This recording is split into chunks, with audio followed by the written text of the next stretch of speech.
Extreme rivals جو تھے، ایک تحریک انصاف اور دوسرے جمعیت علماء اسلام مضبوط محاذ بنا بھی سکیں اور اس کمپین کو چلا بھی سکیں اور اس کو فعال کر سکیں. اور اس میں مولانا صاحب کی جو ایک اہم شرط تھی وہ یہ تھی کہ محمود اچکزئی اور راجہ ناصر عباس ایک کمزور اور انتخاب تھا.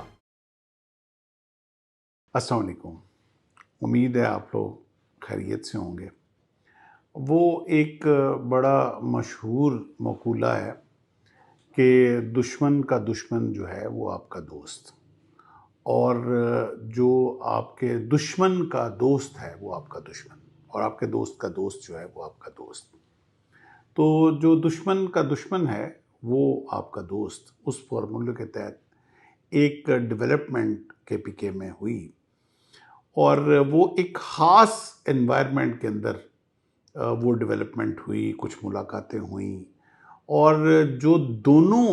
بڑے آپس میں ایک ایکسٹریم رائیولز تھے. بہت بڑی یہ بگ بریکنگ نیوز میں آپ کے لیے لے کے آیا ہوں. ایکسٹریم رائیولز جو تھے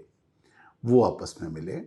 اور وہ کون تھے؟ ایک تحریک انصاف اور دوسرے جمعیت علماء اسلام فضل الرحمان گروپ کی ملاقات کی. میں اندرونی کہانی آپ کے پاس لے کے آیا. بڑے باوثوق ذرائع کے مطابق تحریک انصاف اور جمعیت علماء اسلام فضل الرحمان کے بڑوں کی ایک اہم بیٹھک ہوئی، جس میں دونوں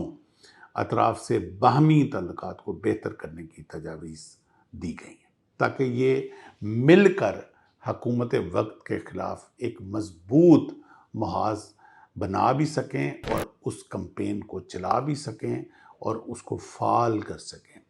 جمعیت کی طرف سے اہم شرط یہ تھی،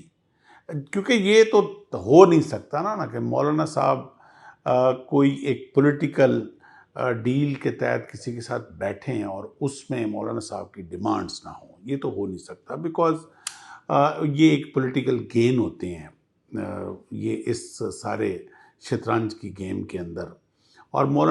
اس میں مولانا صاحب کی جو ایک اہم شرط تھی وہ یہ تھی کہ مولانا صاحب کے بھائی عطاء الرحمان صاحب کو وزیر اعلیٰ خیبر پختونخوا بنایا جائے. تحریک انصاف کے وفد نے جب کہا کہ آپ کے پاس تو اتنی سیٹیں ہی نہیں ہیں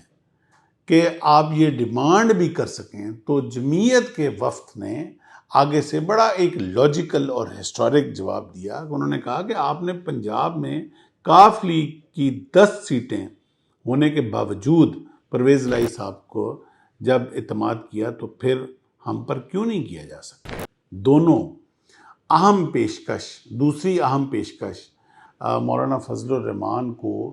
جوائنٹ اپوزیشن لیڈر بنانے کی تجویز سامنے آئی. دونوں وفود اس بات پر متفق نظر آئے کہ محمود اچکزئی اور راجہ ناصر عباس ایک کمزور اور انتخاب تھا،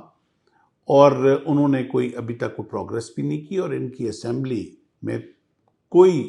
ایک طاقتور آواز بن کے وہ نہیں اٹھ سکے، اور نہ ہی یہ میدان میں کچھ خاطر خواہ کام کر سکے ہیں. تحریک انصاف انہیں اپنی مدد کے لیے لے کر آئی، لیکن یہ تحریک انصاف کے سہارے سانس لے رہے، جبکہ مولانا فضل الرحمان کا خیبر پختونخوا اور بلوچستان میں اچھا خاصا اثر ہے. اگر یہ تحریک انصاف کے ساتھ مل گئے تو طاقت دگنا ہوگی. مولانا کی تجویز کو جب تحریک انصاف کے حلقوں میں علیحدہ جانچا گیا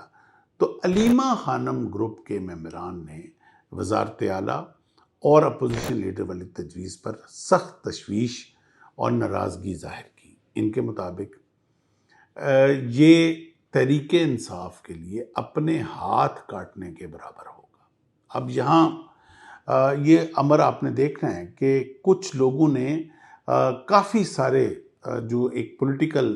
ایک نیریٹو کیری کیا تھا موروثی سیاست کا، یہاں فیصلے کون کر رہے ہیں؟ تحریک انصاف کے اندر وہ علیمہ خانم گروپ فیصلہ کر رہی ہے، جن کے بارے میں ان کے لیڈر نے ہمیشہ موروثیت کے خلاف آواز اٹھائی تھی، اور